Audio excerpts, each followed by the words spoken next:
Assalamualaikum warahmatullahi wabarakatuh. Kembali lagi bersama saya Muhammad Noktoni yang tak pernah bosan-bosannya untuk memberikan informasi lowongan kerja ke teman-teman semua.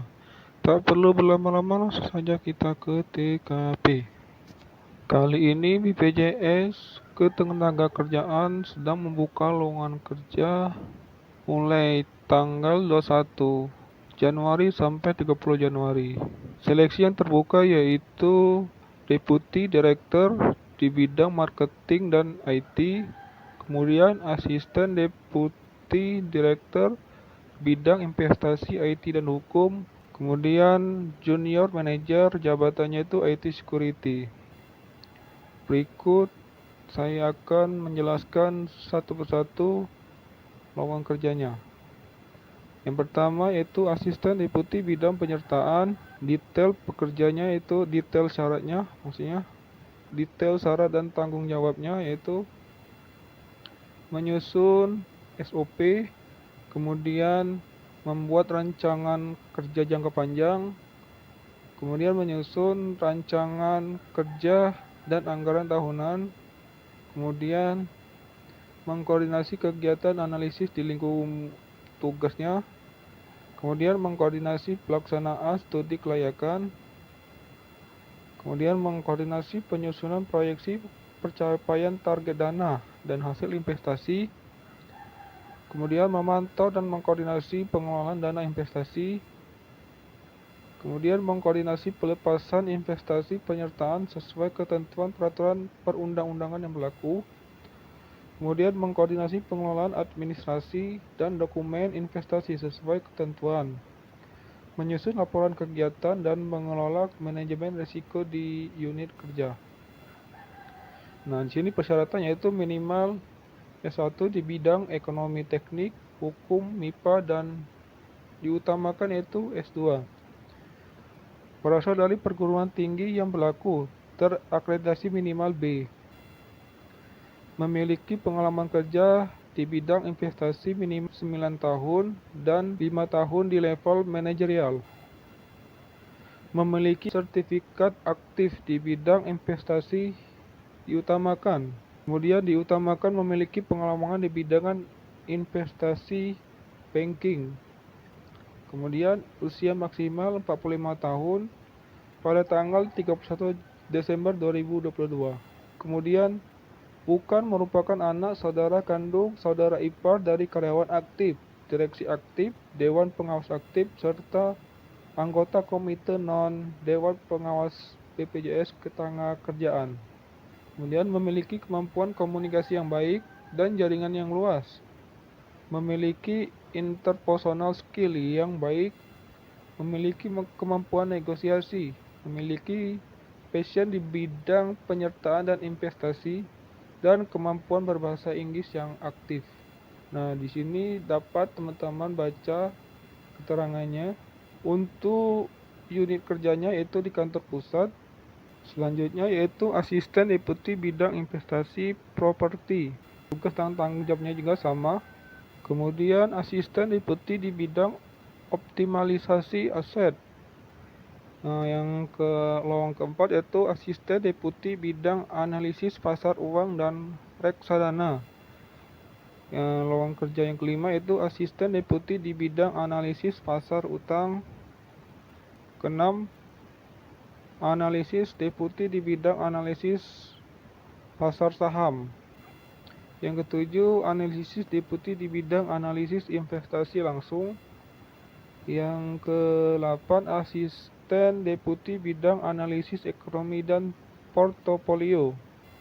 Yang ke-9, asisten deputi di bidang pasar uang. Yang ke-10, asisten deputi di bidang pasar utang. Yang ke-11, asisten deputi di bidang pasar saham. Yang ke-12 yaitu asisten deputi di bidang reksadana.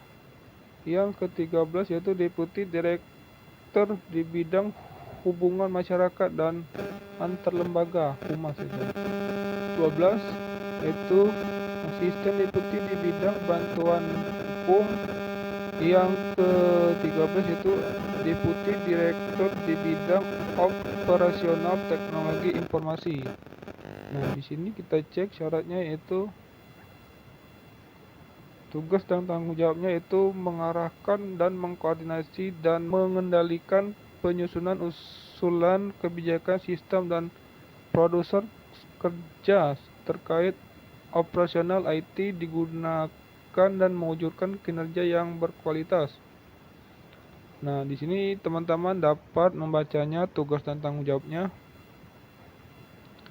Kemudian detail persyaratannya yaitu minimal S1 di bidang manajemen atau teknik informatika, MIPA matematika, teknik elektro, dan teknik industri.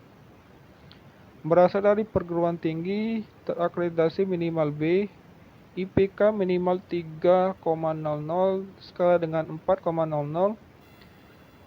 Kemudian memiliki pengalaman kerja 10 tahun pada level manajerial atau 15 tahun di bidang teknologi informasi. Kemudian memiliki sertifikat profesi ataupun pelatihan yang terkait teknologi informasi. Kemudian usia maksimal 53 tahun pada 31 Desember 2022. Memiliki pengalaman di industri keuangan menjadi nilai tambah, dan pengalaman membentuk atau menangani SOC. Kemudian pengalaman dengan SDLC IT. Kemudian pengalaman dengan database management. Kemudian pengalaman dengan IT security management.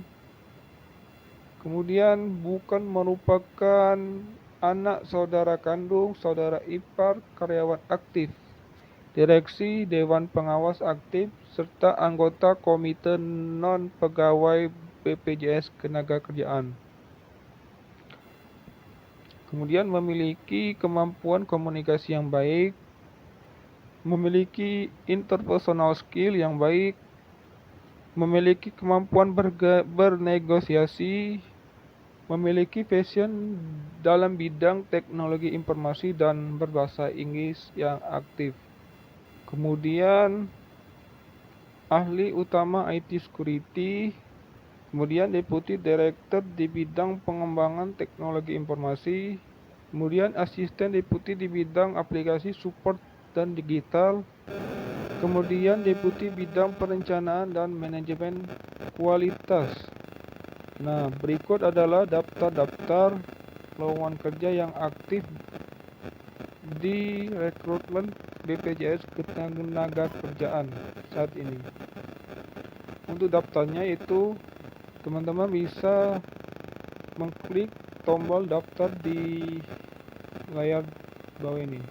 Nah, teman-teman bisa mengisi email, nama depan, nama belakang, dan kode verifikasi. Nah, kode verifikasi ini kita klik kirim OTP, nanti akan muncul verifikasi selanjutnya.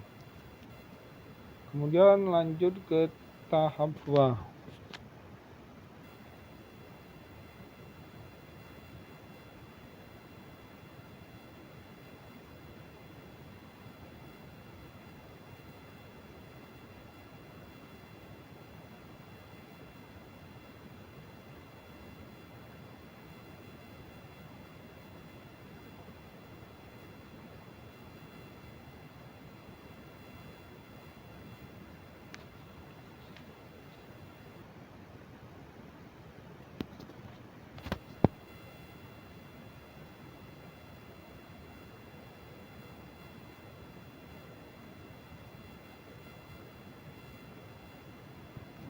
Kemudian lanjut.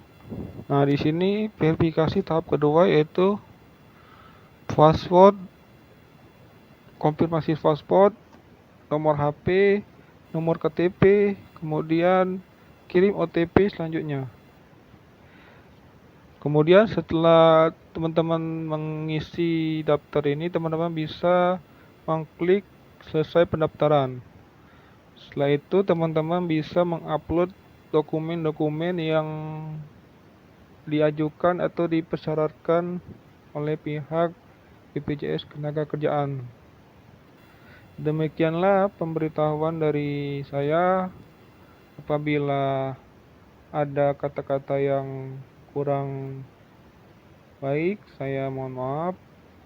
Semoga teman-teman yang mendaftarkan di BPJS Ketenagakerjaan ini bisa lulus